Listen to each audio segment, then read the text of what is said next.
Buenas noches, bienvenidos a Canal 8 y su programa institucional Diálogos de Cultura. Hoy vamos a dialogar con los campesinos de Colombia porque ellos son los protagonistas del Día del Campesino.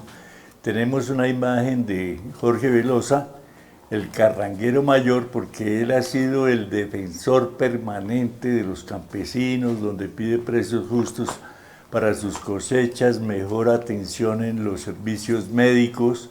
Él ha rogado para que les den una posición preferencial en todas partes como productores de los alimentos que consumimos los que vivimos en las ciudades. En fin, es un hombre que a través de las canciones de sus famosas coplas le ha hecho un homenaje permanente al campesino colombiano, que es de todas partes, es en La Guajira, en el Magdalena, en el Caribe, en el Chocó, en Boyacá, en Cundinamarca, pero en todas partes necesitamos del campesino que labora la tierra, que produce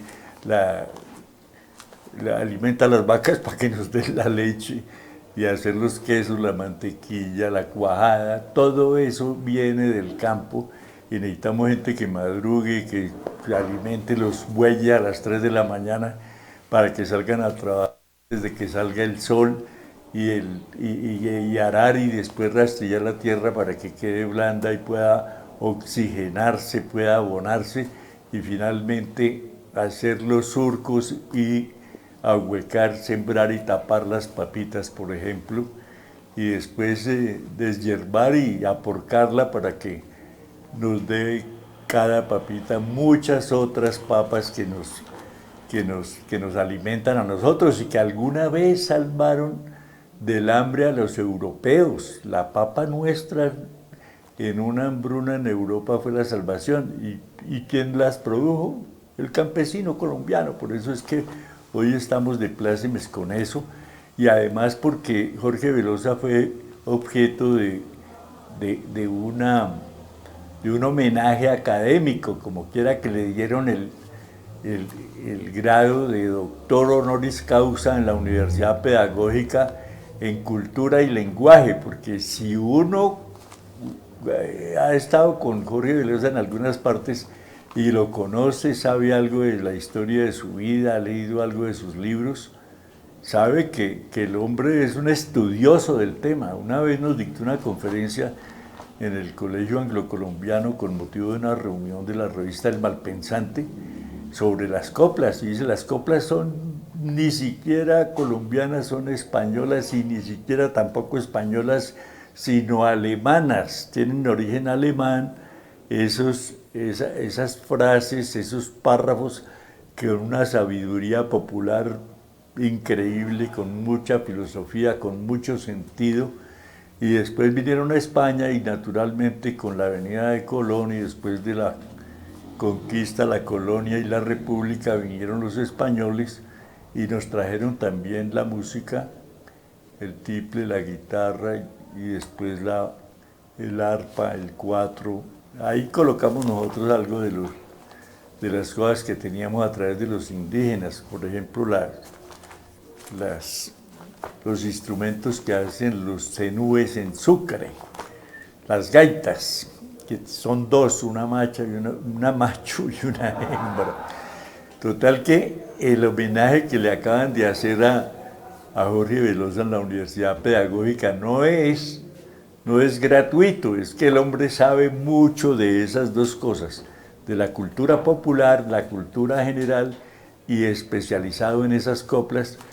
Contaba hasta el número de libros que hay sobre coplas en el Instituto Caro y Cuervo, que queda en la vereda Yerbabuena de Chía, Cundinamarca. Entonces, es un hombre que ha estudiado, además es un veterinario de la Universidad Nacional, sino que de esas cosas de muchachos se ponen a decir, bueno, y desde la veterinaria podemos hacer algo por los animales y a través de los animales por los campesinos y por los campesinos por el resto de colombianos. Pero la música podría ser el vehículo que nos conduzca a más cantidad de gente, más cantidad de colombianos. Y entonces pues hace unas canciones enormes y al principio sobre todo la gente de los estratos altos, la compraba para escucharla escondida en la casa porque decían, uy, qué oso oír esa música que llaman de carranga, de carranguera. No, no, no, nosotros no, eso es para el populacho, para la gente de allá. Pero nosotros la escuchamos en privado y les gustó también. Entonces se fue popularizando y atravesó todos los estratos y los niveles sociales, económicos, y hasta el exterior fueron a parar, pues, se popularizó y fueron al Madison Square Garden en Nueva York a una presentación, y allá que hay muchos latinos y muchos colombianos, pues también influyeron mucho para que se popularizara la cucharita. De un mínimo accidente que en Bogotá le robaron la billetera y entre esos elementos la cucharita de hueso que le regalaron, que le había regalado en la vereda de Belandia del municipio de Saboyá, muy cerca de Chiquinquirá. Entonces, con personajes como él que están defendiendo, ha logrado llegar hasta la Corte, y la Corte ha dicho que hay que buscar la manera de que se les dé reconocimiento al campesinado como sujeto especial de protección constitucional.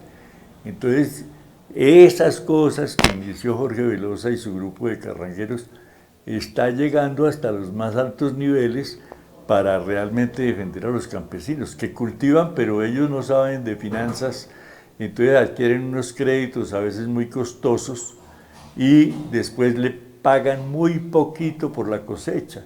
Entonces no les alcanza ni para pagar el crédito y muchas veces hasta pierden la finca.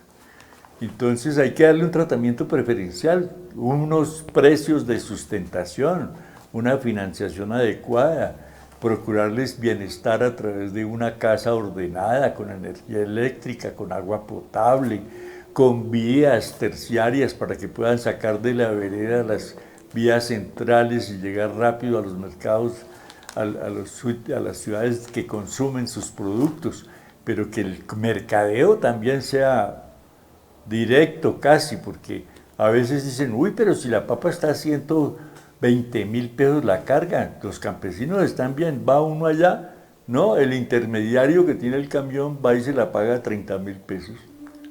Y viene, la trae a Corabastos, vale 80. Y cuando llega uno a comprarla a la tienda, hace cuentas y está a 120.000. Entonces, ¿dónde se queda la plata? En los intermediarios.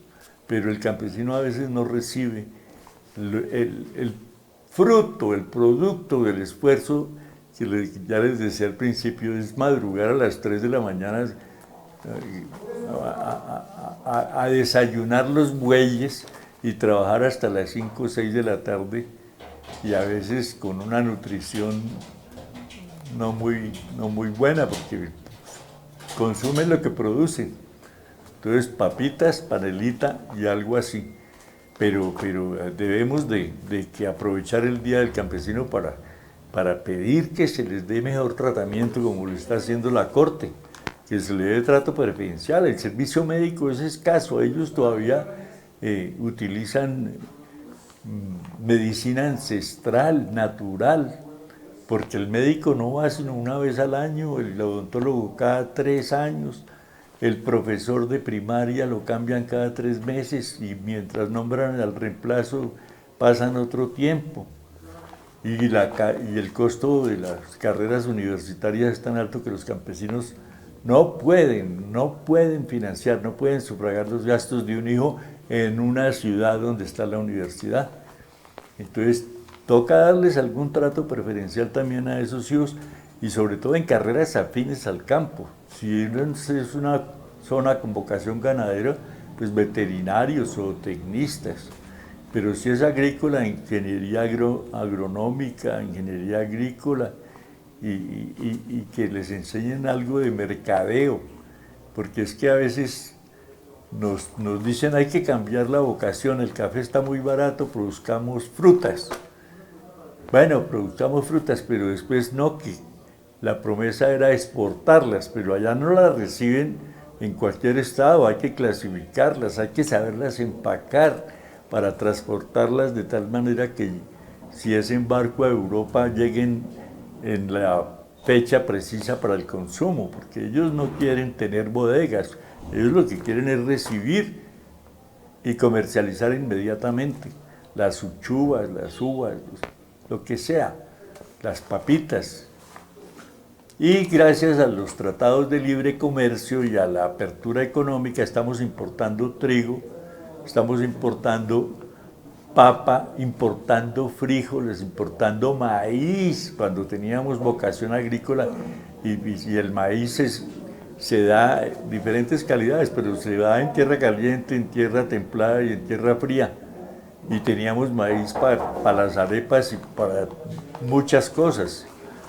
Cuando los españoles llegaron se aterraban de ver que con una sola mata producíamos lo de comer y lo de beber, la chicha, el masato, el guarapo, y también producíamos las arepas, la mazamorra, las cosas, todo con una sola mata, y ahora no las producimos porque los tratados de libre comercio permiten sembrar esos productos.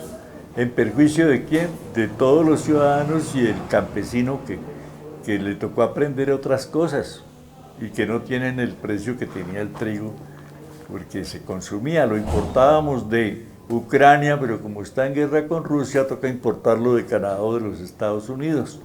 Y el dólar está muy alto, entonces el pan pasó de 1.000 a 4.500.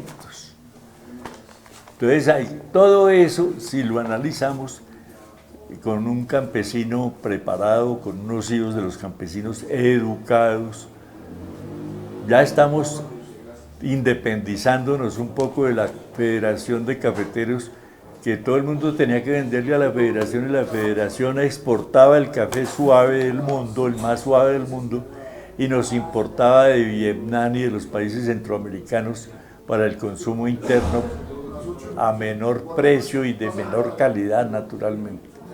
Entonces dijeron los campesinos: no, unámonos aquí en la vereda, seleccionamos el café, lo empacamos con el nombre de la finca y lo exportamos, y garantizamos que sea producción orgánica, es decir, que no utilicen productos químicos que alteren el alimento que van a consumir en Europa. Pero en Europa un tinto puede costar 18, 20.000 pesos. Pero la plata no queda aquí, sino por ahí en 1.000 pesitos. ¿Por qué? Porque lo exportamos seco de trilla, o sea, el campesino lo coge, lo seca a veces en el techo de la casa o en el patio a punta de sol, y lo empacan y lo mandan, pero ese es como si no supiéramos nosotros secarlo, molerlo, empacarlo y prepararlo. Juan Valdés ya llegó tarde al mercado, ya todos los italianos producen las máquinas para hacer el tinto, para hacer el café, y nosotros todavía seguimos exportándolos apenas seco de trilla. O sea, el valor se lo agregan allá, porque allá lo muelen, lo empacan y lo preparan en diferentes formas. Entonces, lo que tenemos que hacer es agregarle y generar empleo aquí, que estamos reduciendo el empleo, el desempleo, pero necesitamos agregarle valor para generar empleo aquí. Entonces Juan Valdés tiene que abrir tiendas en el mundo con colombianos administrando y atendiendo al público y enseñándole cultura colombiana. Pero es muy triste llegar uno a cualquier lugar de Europa y que lo atienda un italiano, que me pasó en Florencia. Me metí al museo, me cansé, quise tomarme un tinto y me dijo: ¿lo quiere tomar en la barra, en una mesa aquí, o afuera en la terraza? Y no, en la terraza. Bueno, cuando fui a pagar 24.000 pesos al cambio del euro, y dije yo: ¿pero por qué tan costoso? Me dijo: yo le dije que en la barra, y la barra vale 3, o sea 12.000, y sentado en la mesa 18.000, pero como quiere tener buena vista en la terraza, pues vale 24.000. O sea, ellos sí les saben agregar valor a cada paso que dan, tanto en la producción como en la comercialización. Y lo mismo pasa con otras cosas, ¿no? pero estamos hablando del campesino y es una alegría ir al campo y ver. A un niño le preguntan que de dónde sale la leche y dice que de la nevera, porque es que de ahí fue que la vio salir en una bolsa plástica y la sirven para que la tome, pero no le han enseñado que hay que ir a una finca. Últimamente estamos haciendo turismo en el sector campesino. Entonces los campesinos que ya perdieron plata y esto, dedican la casa para recibir turistas y llevarlos a los niños a que van a ordeñar una vaca, a preparar un queso, una mantequilla, como hacen los campesinos. Los campesinos en los paros decían que les tocaba botar la leche. No, ellos no son tan pendejos como decía mi papá. Si se queda la leche del camión, pues toca preparar quesos, hacer mantequilla, hacer cuajada. Los costeños aprendieron en esas épocas en que no había vías, que esos toletes grandes de 3, 4 arrobas de queso lo curaban con la sal y ese queso dura 20 años sin dañarse, sin podrirse. Entonces, los campesinos son muy hábiles, muy inteligentes. El hecho de que no hayan ido a la universidad no quiere decir que no sepan. Un agricultor de arroz en Campo Alegre, Huila, sabe más que un agrónomo recién egresado. Entonces les toca pagar asistencia técnica, pero ellos dicen, mi abuelo y mi bisabuelo me enseñaron a mí, llevo 3 generaciones sembrando arroz, sé qué semilla comprar, cómo sembrarla y cómo mantener el agüita para que la cosecha sea buena. Entonces, desde aquí, desde Diálogos de Cultura y desde el Canal 8, queremos darle un abrazo fuerte, sincero, para que los campesinos crean que nosotros sí estamos agradecidos y sabemos el esfuerzo que tienen que hacer para producir, y muchas veces los bancos los persiguen y les quitan la finquita. Entonces, saludos desde aquí, nuestro agradecimiento y nuestra reverencia, porque es que sin ellos sería muy difícil vivir y vivir bien. Cada vez estamos más dependientes de ellos y es agradable que así sea. Precios justos y trato preferencial para los campesinos. Vamos a hacer una y vamos a hablar de Heriberto Fiorillo, un periodista que hizo mucho por la cultura, sobre todo en el Caribe colombiano.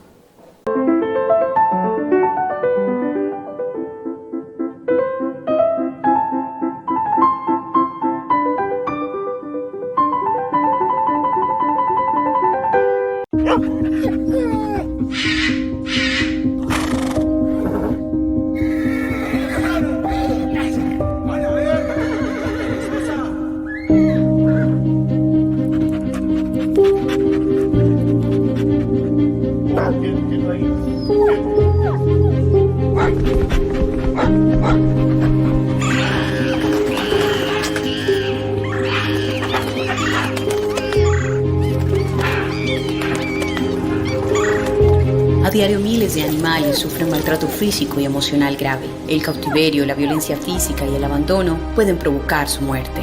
La Fiscalía General de la Nación lucha contra este delito haciendo justicia a través del Grupo Gelma. Denuncia en la línea 122. Fiscalía General de la Nación, en la calle y en los territorios.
Bueno, esta semana tuvimos una mala noticia, se murió Heriberto Fiorillo, un periodista, guionista, documentalista. Era un hombre polifacético en las comunicaciones, un gran periodista, pero se le recuerda mucho por sus libros, uno relacionado con La Cueva y otro con Raúl Gómez Játigui. Sobre él hay una experiencia interesante porque resulta que una vez entrevistamos a Juan Gosaín y le recordamos que Jaime Jaramillo Escobar había dicho que Raúl Gómez Játigui era el mejor poeta del mundo. Entonces Juan Gosaín reaccionó y dijo, sí, yo lo leí, pero no me acuerdo dónde. Pues bueno, un día estaba en Cartagena, me fui para CRT en busca de historias, anécdotas de Raúl Gómez Játigui y me metí a la biblioteca, me alcanzaron 3 libros y en uno de ellos se refería a Raúl, Heriberto Fiorillo había escrito el libro sobre Raúl y ahí estaba la historia de Jaime Jaramillo Escobar y Raúl, el mejor poeta del mundo. Pero tal vez le decía que el mejor poeta porque era un hombre que no estaba con reglas, con normas, con concordancias, con sonetos, 2 cuartetos, 2 tercetos, nada de eso. Él no seguía ninguna, era una libertad impresionante, pero escribía poesía y la gente le gustaba. Entonces otra vez me encontré con Juan Gosaín y le dije, le tengo el dato, es Heriberto Fiorillo. ¿Usted va para el Carnaval de las Artes en Barranquilla? Me dijo, sí. Le dije, pues Heriberto es el organizador, el presidente de la organización. Me dijo, no, pues claro, él hasta me regala el libro. El caso es que se encontró y le dio un ejemplar y pudo disipar esa duda que tenía y era su amigo del alma, pero no se acordaba. Es normal que una persona que vive súper informada como Juan Gosaín, pues lo tuviera que olvidar. Eso no es raro, es hasta normal. Pero bueno, esa es una historia interesante. Pues bien, Heriberto Fiorillo también cogió La Cueva, que era una tienda donde parrandeaban. Nereo López una vez le preguntaron, bueno, ¿y qué era lo que hacían ustedes allá en La Cueva con Alejandro Obregón, con los hermanos Fuenmayor, con Gabriel García Márquez, con Alejandro Obregón, con Heriberto Fiorillo?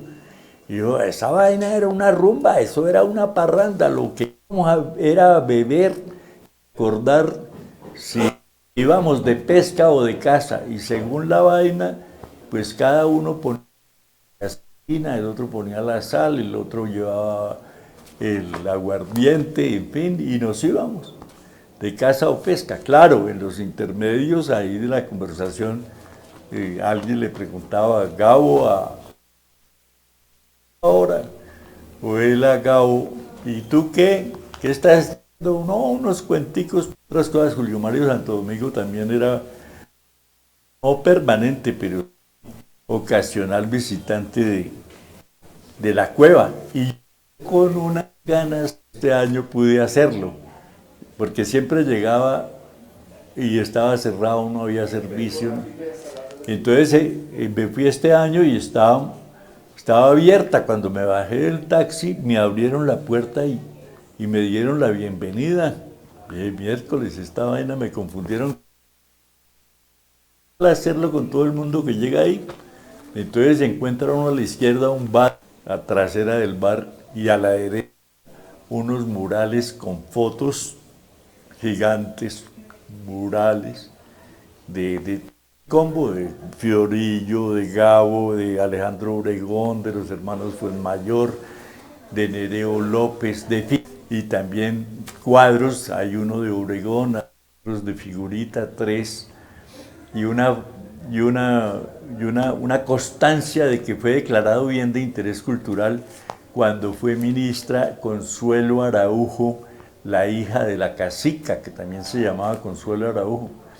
Entonces, da gusto encontrar esas cosas bien puestas. La biblioteca de los hermanos Fuenmayor también figura ahí.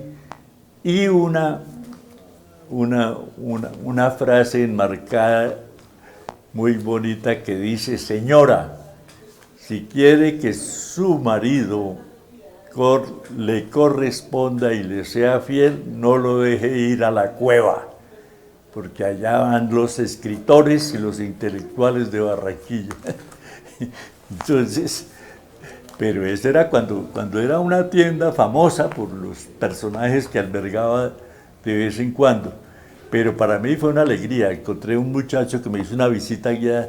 Me dijo: empieza por donde quiera. ¿Te quieres tomar algo? Pídelo y te vas tomando algo mientras miras. Pero yo te aconsejo que en la parte de atrás hay una sala donde puedes ver un video de la historia, un documental de la cueva. Entonces, claro, me fui allá, miré el documental, me salí a mirar las fotos. Una niña me abordó, eran como las 2:30 de la tarde y yo ya había almorzado. Entonces me ofreció, pero yo no. Me tomé un par de cervezas mientras le hacía seguimiento a la sede, que es muy bonita, bien de interés cultural, da gusto verla, asistirla, con esas fotos, con esos cuadros de Obregón, de figurita, las fotos de Nereo, bueno, muy, muy bueno. Y eso lo hizo Heriberto Fiorillo. Y Heriberto Fiorillo lo declaró como sede de la famosa Carnaval de las Artes, que también se desarrollaba en el Amira de la Rosa, que hasta hace 15, 20 años era el mejor teatro de Barranquilla, pero lo dejaron de caer y ahora está en restauración. Pero Heriberto Fiorillo era tan comprometido con la cultura que para entrar no le pedían a uno ni plata ni boleta. Entonces yo dije, saqué mi carnet de periodista, dije: yo vengo de una emisora comunitaria de Chía y vengo a cubrir el evento. Me dijo: no, cachaco, si quieres entrar, tienes que disfrazarte. Entonces me salí, sí, había una plazoleta ahí vendiendo marimondas, bueno, y yo me compré un par de marimondas porque estaba acompañado por una periodista barranquillera, y entonces nos tocó. Pero esa es una forma de difundir la cultura y de comercializarla y favorecer a quienes la comercializan. Entonces, si le caben 800 personas al teatro, pues 800 objetos, no solamente marimondas, sino otros tipos de disfraces. Entonces, uno se da cuenta de que el tipo era muy pilo, que no quería favorecer al artista, sino que también al comerciante y a la cultura. Esas cosas fueron a parar después al museo del Carnaval de Barranquilla, que también vale la pena ir a visitarlo. Y me acuerdo que esa vez también se preocupaba por llevar gente de todo el mundo, unos italianos, pero un arquitecto de la Javeriana que sabía mucho en esa época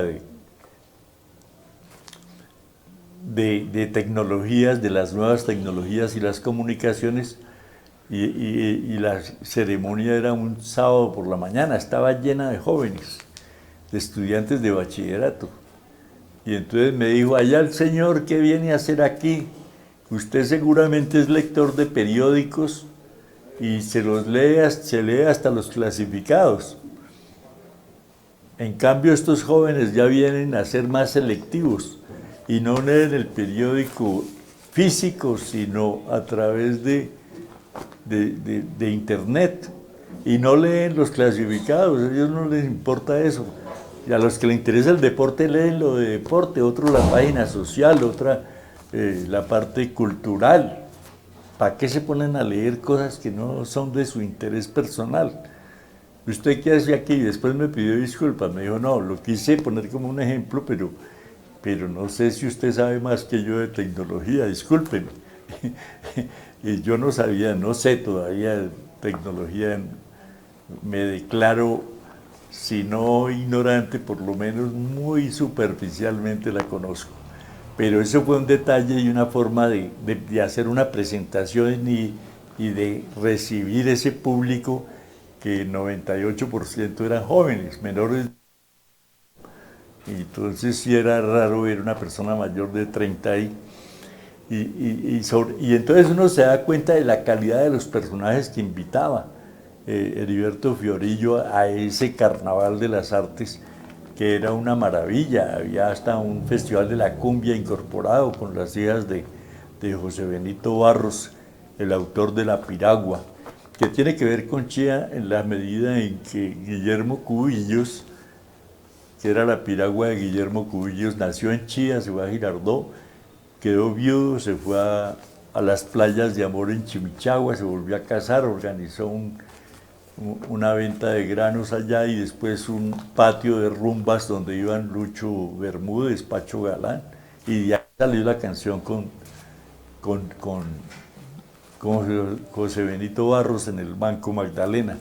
Todas esas cosas las hacen periodistas como Heriberto Fiorillo. Aquí tuvimos la oportunidad de compartir fila con el lanzamiento de un libro de Antonio Morales sobre los libretos que le hacía Antonio Morales a Jaime Garzón sobre Godofredo Cínico Caspa, personaje súper reconocido en esa época.